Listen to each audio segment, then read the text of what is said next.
Assalamu alaikum wa rahmatullahi wa barakatuh. My dearest brothers and sisters in Islam, I pray you all well.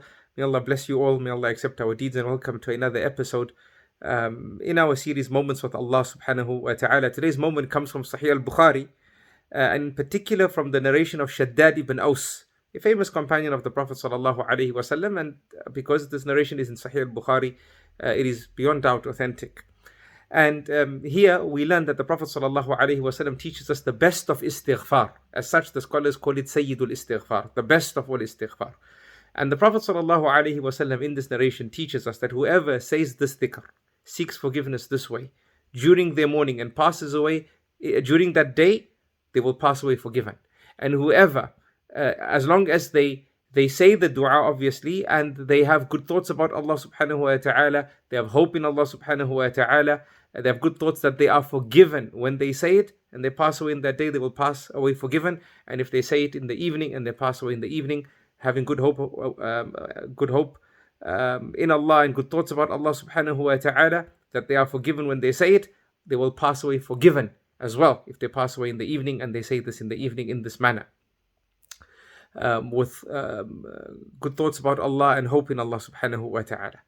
And that is why, brothers and sisters in Islam, the scholars of Islam have included this dhikr in the morning and evening adkar. And in earlier episodes, we spoke about the morning and evening adkar and when do they begin, what's the best time for them, the time span for them. When does the morning adkar expire and the evening ones kick in? When do the evening ones expire and the morning ones kick in? So please review our previous episodes in our series Moments with Allah subhanahu wa ta'ala for these.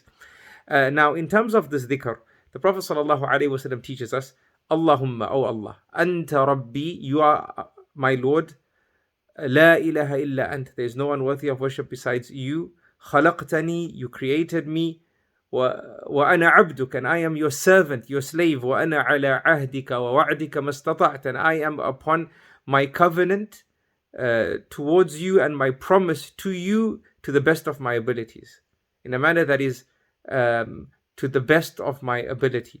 أعوذ بك من شر ما صنعت, I seek refuge in you from my evil doings and actions, from my wrong actions. I seek refuge in you from the consequences of my disobedience. أعوذ بك من شر ما صنعت, we seeking refuge in Allah from the consequences of our disobedience. أبوء لك بنعمتك علي, I acknowledge your blessings upon me. وأبوء بذنبي, and I acknowledge my sins. فاغفر لي, so forgive me. فإنه لا يغفر الذنوب إلا أنت, for indeed no one forgives sins except you, Ya Allah. Indeed, and in previous episodes we spoke about Allah being Ghafir and Ghaffar and Ghafoor, and how we should rush to be forgiven before Ramadan ends and never ever lose hope in the mercy of Allah, and the different nuances in terms of meanings between these names of Allah, Ghafir and Ghaffar and Ghafoor, and even though that they share the same root, they're not considered one name but three names, even though they share the same root because of the nuanced, unique meanings that each possess. So please do also revise our previous episodes in our Moments with Allah for that lesson.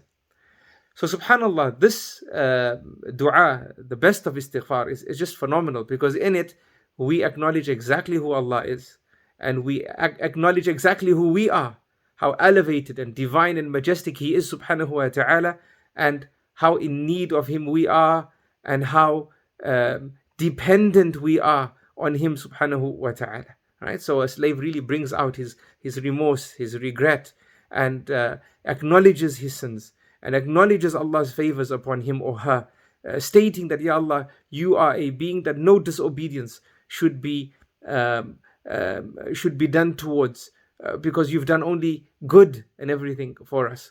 So take care of this istighfar, this dhikr, brothers and sisters in Islam, every morning and every evening, having good thoughts about Allah, having hope in Allah subhanahu wa ta'ala that He's forgiven you. And remember, as the Prophet sallallahu alaihi wasallam said in this authentic narration, if you are to pass away, you will pass away in the day that you recited it, having good thoughts about Allah, or in the evening that you recited it, having good thoughts about Allah, forgiven. I end off repeating it. Allahumma anta rabbi, la ilaha illa ant, khalaqtani, wa ana abduk, wa ana ala ahdika wa wa'dika ma istata'at, a'udhu bika min sharri ma sana'at, أبوء لك بنعمتك علي وأبوء بذنبي فاغفر لي فإنه لا يغفر الذنوب إلا أنت. May Allah forgive our past, inspire our futures, and protect us all and preserve us in His obedience. Ameen. Ya Rabbil Alameen. Until next time, Salamullahi alaykum wa rahmatuhu wa barakatuh.